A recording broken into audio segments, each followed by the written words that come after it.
101 companies listed on the London Stock Exchange control over $1 trillion worth of African resources. But that's about to change in the most dramatic way possible. Something is happening across Africa right now that Western governments never saw coming. Countries that have been quietly exporting their wealth to London, Paris, and New York for decades are suddenly saying no. They're nationalizing mines, kicking out foreign troops, renegotiating contracts that were signed when their grandparents were still under colonial rule, and refusing to keep playing by rules that were designed to keep them poor. This isn't a revolution with guns and tanks. This is an economic revolution, and it's pulling billions of dollars out of Western hands every single month. The story of how this happened is wild, it's messy, and it's exactly what happens when people who've been robbed for centuries finally decide they've had enough. Let me tell you about a number that should make you angry. In 2015 alone, African countries received about $162 billion in aid, loans, and remittances from the rest of the world. Sounds generous, right? Here's the catch. That same year, $203 billion was taken out of Africa through resource extraction, debt payments, illegal logging, fishing, and tax dodging by multinational corporations. That's a net loss of over $40 billion in 1 year. Africa isn't poor because it lacks resources. Africa is poor because the rest of the world has been systematically looting it, and for the longest time, nobody wanted to talk about it. Western media loves to show images of poverty and ask people to donate, but they never explain why the poverty exists in the first place. They never mention that companies headquartered in London and New York have been carting away gold, diamonds, oil, copper, and cobalt for pennies on the dollar, while African governments got almost nothing in return. The Democratic Republic of Congo sits on an estimated $24 trillion worth of untapped mineral reserves. $24 trillion.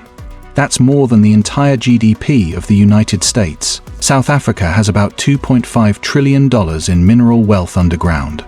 Yet 95% of people in the DRC live on less than $2 a day. How does that make sense? How does a country with $24 trillion in the ground have people starving on the surface? The answer is simple. For decades, foreign companies owned those resources, extracted them, paid almost no taxes, and shipped the profits back home. African governments had little to no stake in these mining deals. When they did have a stake, it was usually only 5 to 20%. The rest went straight into the pockets of Western shareholders. But here's what changed everything. Around 2020, a wave started building across the continent. It started with frustration. People in Mali, Burkina Faso, and Niger were watching French troops stationed in their countries supposedly fighting terrorism. But terrorism was only getting worse. They were watching foreign mining companies pull gold and uranium out of their soil, but their own communities had no electricity, no clean water, no hospitals. They started asking a very simple question. If we have all this wealth, why are we still poor? And when their governments couldn't answer that question, they threw them out. In Burkina Faso, Captain Ibrahim Traoré came to power in 2022 and immediately started talking about resource sovereignty. In October 2024, he stood in front of cameras and said his country's resources would no longer be easily exploited by foreign businesses. He threatened to revoke mining licenses for Western companies. The stock market lost its mind. If we make the effort to always be alongside the private sector, it's also a message to encourage them to continue in this direction, because they have understood our message of industrialization, of creating jobs for the Burkinabe youth. Canadian gold mining company IAMGOLD saw its share price drop 15% in 1 day. Two other Canadian companies, Fortuna Silver Mines and Orezone Gold, both fell by 10%. This wasn't just talk. In August 2024, Burkina Faso nationalized the Boungou and Wagnian mines from British firm Endeavour Mining, paying about $80 million for mines that had been valued at $300 million. They took them anyway. Mali took it even further. In September 2024, the military government demanded $512 million from Barrick Mining, a Canadian company, for retroactive taxes covering 2020 through 2022. Barrick refused. Mali arrested 4 of their workers. Then Mali blocked Barrick from exporting gold. Then Mali seized about 3 tons of gold worth millions. Barrick stopped mining operations entirely. The Malian government, which owned 20% of the mine, asked the court to reopen it under temporary national administration. Barrick tried appealing to the World Bank's arbitration tribunal. Molly basically said, "We don't care about your tribunal, this is our gold, and we're taking it back." Niger did something similar. After kicking out French troops and watching the French ambassador get escorted out of the country in December 2023, Niger turned its attention to uranium. For decades, France had been getting uranium from Niger at bargain prices to power French nuclear plants. Niger produces some of the world's highest-grade uranium, but the deals they had signed decades ago meant they got almost nothing for it. The new military government looked at those contracts and said these deals were signed when we were basically still a colony. They don't represent our interests, and we're renegotiating everything. This pattern repeated across West Africa. Chad cut all defense ties with France at the end of 2024 and told French troops to leave. Senegal, under new President Bassirou Diomaye Faye, announced in January 2025 that all foreign military forces would withdraw. Ivory Coast told 600 French soldiers to hand over their base and leave. One by one, 6 countries told France to pack up and go home. And when those troops left, something else happened. All those mining contracts, all those resource deals that had been protected by French political and military power, suddenly became vulnerable. But it wasn't just about kicking out the French. This was about fundamentally changing who controls African wealth. Zambia, which isn't part of the Sahel military juntas, spent 4 years renegotiating mining contracts with China and announced plans to establish an investment company that would control at least 30% of critical minerals production from future mines. 30%. That might not sound like much, but it's triple what many African countries used to get. The Democratic Republic of Congo, which holds the world's largest cobalt reserves, renegotiated billion-dollar infrastructure for minerals, deals it had signed with Chinese miners back in 2008. They demanded better terms. In January 2024, they reached a new agreement where China would invest $7 billion in infrastructure, up from $3 billion in the previous deal. The DRC didn't just accept whatever terms were offered, they pushed back and got more.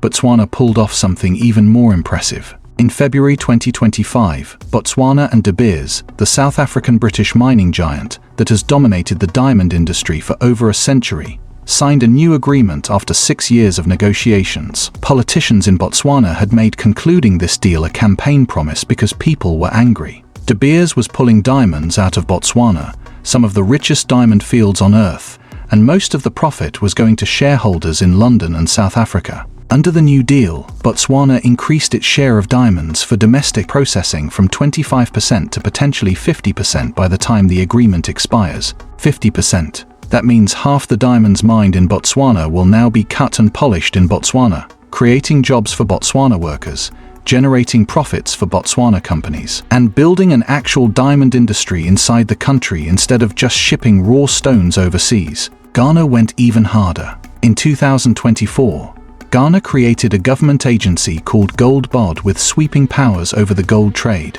Under new regulations, large mining companies in Ghana are now required to sell up to 20% of the gold they intend to export directly to Gold Bod before they can ship it out of the country. Gold Bod also took complete control over artisanal gold mining. It became the sole authority responsible for buying, selling, and exporting all gold produced by small-scale miners. It revoked all foreign licenses and introduced a new licensing system under its own control. Essentially, Ghana said if you want to mine gold here or export gold from here, you're going to go through us first, and we're taking our cut. Namibia, which recently discovered huge offshore oil and gas deposits thanks to exploration by Total Energies and Shell, immediately introduced a draft national upstream petroleum local content policy to make sure Namibian citizens and companies actually benefit from the finds instead of watching all the profits disappear overseas like has happened in so many other African countries. They learned from watching Nigeria pump oil for 60 years while most Nigerians stayed poor. Namibia said that's not happening here. Now, let's talk about what all of this means in money terms, because the numbers are staggering. The African Development Bank estimates that Africa's mineral endowments are worth over $30 trillion. 30 trillion sitting in the ground. For decades, Western companies were pulling this wealth out, and African countries were getting maybe 5 to 10% of the value if they were lucky. Let's do some basic math. If foreign companies were extracting even $100 billion worth of resources per year, and African governments were only getting 10%, That's $90 billion leaving the continent annually that should have stayed. Over 10 years, that's $900 billion. Over 20 years, that's $1.8 trillion. And that's a conservative estimate because it doesn't include illegal mining, tax avoidance through offshore havens, or profits repatriated by multinational corporations. A 2017 report found that $29 billion a year was being stolen from Africa through illegal logging, fishing, and wildlife trade alone. Another $68 billion was leaving through capital flight, mainly from multinational companies deliberately misreporting the value of imports and exports to avoid taxes. When you add up resource extraction at unfair prices, tax dodging, illegal resource theft, debt interest payments on loans that were often forced on African countries by Western institutions, and climate damage costs that Africa didn't cause but will suffer from the most, you get well over $200 billion leaving Africa every single year. Multiply that over just 5 years and you're at $1 trillion. That's not an exaggeration. That's the conservative estimate. So when African countries started nationalizing mines, renegotiating contracts, demanding higher royalties, taking bigger equity stakes, and creating state agencies to control resource exports, they weren't stealing from Western companies. They were taking back what was always theirs. And the financial impact has been immediate. When Burkina Faso nationalized those 2 gold mines, that was $220 million in value that stayed in Burkina Faso instead of going to shareholders in London. When Mali seized 3 tons of gold from Barrick, at current prices that's roughly $180 million. When the DRC renegotiated its cobalt deal with China and got an extra $4 billion in infrastructure investment, that's $4 billion that wouldn't have been there under the old deal. When Botswana secured the right to process 50% of its own diamonds, that's potentially billions of dollars in added value staying in Botswana over the life of the agreement instead of being captured by De Beers. And it's not just about the money that gets kept. It's about the jobs, the skills, the industries that get built. When you export raw minerals, you export one job, the person who digs it up. When you process those minerals locally, you create 10 jobs, 100 jobs. You need engineers, technicians, factory workers, logistics coordinators, quality control specialists. You build expertise. You create a middle class. You generate tax revenue that can fund schools and hospitals. This is what Western countries did during their own industrial revolutions. They didn't export raw cotton, they turned it into textiles and exported finished goods. They didn't export iron ore, they turned it into steel and built factories. But when African countries tried to do the same thing after independence, they were told by the IMF and World Bank that they needed to focus on their comparative advantage, which was a fancy way of saying stay poor, keep mining, and send us the cheap raw materials. Now African countries are rejecting that model entirely. They're saying we're going to mine it, refine it, process it, and sell the finished product ourselves. And the West is panicking. You can see it in the way Western media covers this. When Burkina Faso nationalizes a mine, headlines scream about investment risk and instability. When Mali seizes gold from a Canadian company, they call it hostile and unpredictable. But when a Western company buys an African mine for pennies and exports billions in profit, that's just business. The double standard is insane. Western governments and corporations spent centuries extracting wealth from Africa, and now that Africa is taking control of its own resources, suddenly it's a problem. Western governments are scrambling to respond. The United States created something called the Minerals Security Partnership, a coalition of 14 nations trying to secure access to African minerals by offering financing and support. But here's the thing. African countries now have options. If the US offers a deal they don't like, they can talk to China. If China's terms aren't good enough, they can talk to India, Russia, Turkey, or the UAE. This competition is driving up the value of deals for African countries. It's giving them leverage they never had before, when the only game in town was Western companies and Western financial institutions. And African countries are using that leverage brilliantly. They're playing China against the West against China, and everyone against each other to get the best possible terms. When Western officials complain about Chinese influence in Africa, African leaders basically shrug and say if you don't like it, make us a better offer. It's capitalism. It's the free market. It's everything the West supposedly believes in, except now African countries are the ones benefiting instead of being exploited, and suddenly the rules don't seem so fair anymore. Let me be clear about something though. This isn't a perfect revolution. Some of these military hunters that are nationalizing resources are not democratic, they're authoritarian. They've postponed elections, cracked down on opposition, and restricted press freedom. The people celebrating in the streets when French troops left might not be celebrating a few years from now if their new leaders turn out to be just as corrupt as the old ones. Trading French exploitation for Russian mercenaries or Chinese debt isn't necessarily an upgrade. The goal should be genuine sovereignty, where African governments are accountable to their own people, not to whoever offers them guns or loans. But here's what's undeniable. The old system was completely broken.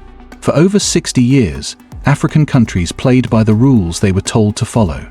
They opened their markets, privatized their industries, welcomed foreign investment, and signed whatever contracts Western companies put in front of them. And they stayed poor. Their resources were extracted, their environments were destroyed, and the profits went to London, New York, Paris, and Beijing. Something had to change. And what's happening now, messy as it is change. Real change. The $1 trillion that's being taken back from Western powers isn't just about money.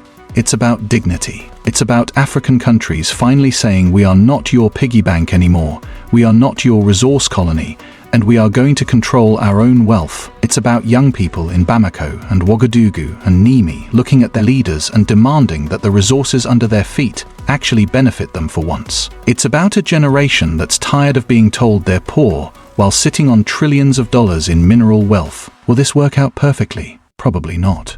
Will some of these countries make mistakes and end up in bad deals with new partners? Probably. Will corruption still be a problem? Absolutely. But for the first time in decades, African countries have the leverage to negotiate as equals. They have the power to say no. They have options, and they're using them. Every mine that gets nationalized, every contract that gets renegotiated, every foreign company that gets told to pay fair taxes or leave, that's money staying in Africa instead of being siphoned off to shareholders in rich countries. And when you add it all up across Mali, Burkina Faso, Niger, Zambia, the DRC, Botswana, Ghana, Namibia, and all the other countries that are demanding control over their own resources, you're talking about hundreds of billions of dollars, easily over $1 trillion, over the course of a decade. The West built its wealth on centuries of extraction from Africa. Slavery, colonialism, unfair trade deals, rigged loan agreements. All of it was designed to transfer African wealth to Western capitals. That system is finally breaking down. And it's breaking down because African countries are refusing to participate anymore. They're taking their gold back. They're taking their diamonds back. They're taking their cobalt, their uranium, their oil, and their lithium back. And there's nothing the West can do to stop it. Because the one thing they can't do anymore is just send in troops and take it by force. Those days are over. So when you see headlines about African countries nationalizing resources or demanding higher royalties or kicking out foreign troops, understand what's really happening. This is the largest transfer of wealth from the global north to Africa in modern history. This is colonialism in reverse. This is justice delayed by decades but finally arriving. And the $1 trillion being reclaimed is just the beginning, because once African countries realize they can renegotiate these deals and win, every single contract signed in the last 60 years becomes fair game. Every mining agreement, every oil concession, every resource extraction deal is going to be looked at with fresh eyes and a simple question. Does this benefit us, or does this benefit them? And if the answer is them, those contracts are going to be ripped up and rewritten. That's what's coming next. The revolution isn't over. It's just getting started. Africa is taking its wealth back, one mine at a time, one contract at a time, $1 trillion at a time.